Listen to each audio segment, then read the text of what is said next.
Hey guys, I want to talk about something that I'm doing a lot of yoga now. This week a bit less. This week I'm gonna do only twice or three times yoga, twice definitely. And but before that I was doing yoga twice a day.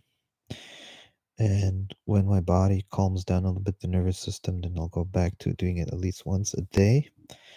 And I noticed that when I have a teacher showing the correct form and doing everything, then I really enjoy following the teacher.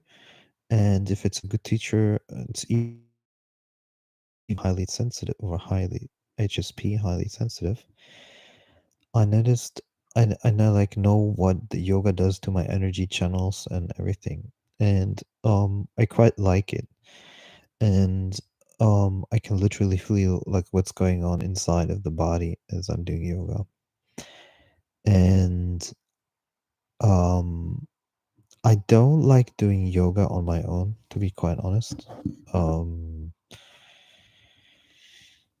but I think if I follow enough, then maybe I'll start doing yoga also on my own. But I kind of like following the teacher. And I'm trying different yoga styles, different yoga teachers, and finding like what works for me with my age and stuff, and my physicality. And it has become somewhat of a replacement to Tantra massage because, as you know, I've done over 1,000 Tantra massages with women. I'm a Tantra masser, and that gave me something special also. I kind of enjoyed that. But at the same time, um, I haven't felt the last years to really get back into it that much. So I have the opportunity, I have the option to do a lot of marketing, advertising for, again, starting Tantra massages, but I don't really feel it. And so I let myself be guided by the universe, and if nothing happens, then nothing happens. And now I read the soul plans, the soul missions. I read one, two, three, four, I think four soul plans just the last week. Maybe even more. I don't know. And so I couldn't, and I, yeah, I continuously read soul plans. And the great thing is about reading soul plans, by the way, is I have this masseur. She came over, gave me a massage, and I wanted to read her soul plan. And I couldn't quite figure it out what it is, which is for me is unusual. It's the first after maybe 30 readings, it's the first one that I can't really read. But then I was able to read it at the end because I realized she doesn't have one except having children. And that happens sometimes. So people don't really have one in the sense like their main purpose is to bear children and provide for them. That's their soul plan. So they don't have a really personal soul plan in that sense. That happens too, and so I'm in the room of reading soul plans still. I'm still doing that, and people profoundly reflect them and changes them. It's good in a positive way. And but I noticed, for example, this woman that she I offered her to massage her, like an energetic massage, and we did like a little energy session. And she was supposed to give me another one for me. And she didn't get in contact with me.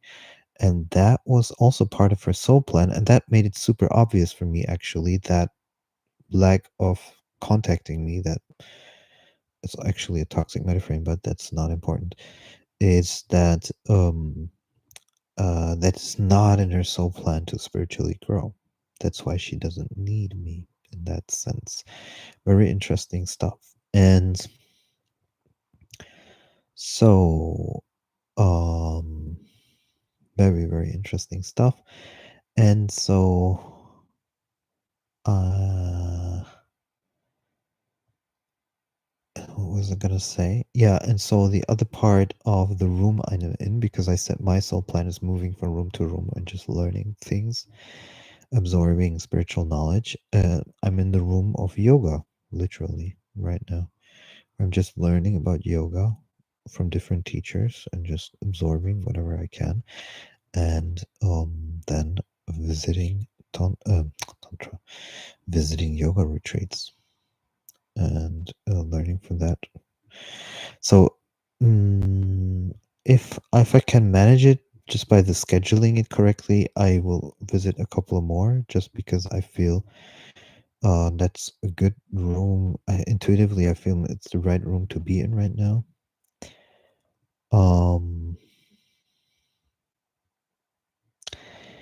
Interesting though that although I'm highly spiritual and actually I have lots to teach, these yoga girls usually don't much contact with me, and I think because it's not really in their soul plan to grow out of their bubble that they're in, and I can't just do every random person do a soul plan on them, but I could just to figure out why they, you know. And I literally believe that every it's interesting because it's kind of feel like some people are like stuck in their it's like a carousel. They're experiencing the same thing over and over again. Just because their soul plan hasn't it's not in the soul plan to jump into something else. So that's why their life becomes such a mundane routine. But for them, they might not see it that way because it's just not in their soul plan to move out of that routine. And I realize now that's also one of the things why people get out of my way, that I live a very solitary life, because they cannot, being with me, they cannot avoid to spiritually grow. It's just not possible. Like when you're with me, you're gonna spiritually grow. It's like there's no way around it. And that's why it's just like what's in the air. I recognize it. So yeah, so I'm doing lots of yoga, and that's good, and that makes me learn a lot also. But it's not the kind of yoga I would have to do. I think I would have to do my own yoga to go beyond, kind of like Kundalini style or something, where I really push the energy body into another dimension, which doesn't happen just in a normal yoga class. It aligns the Ida Pingala, which is nice and everything.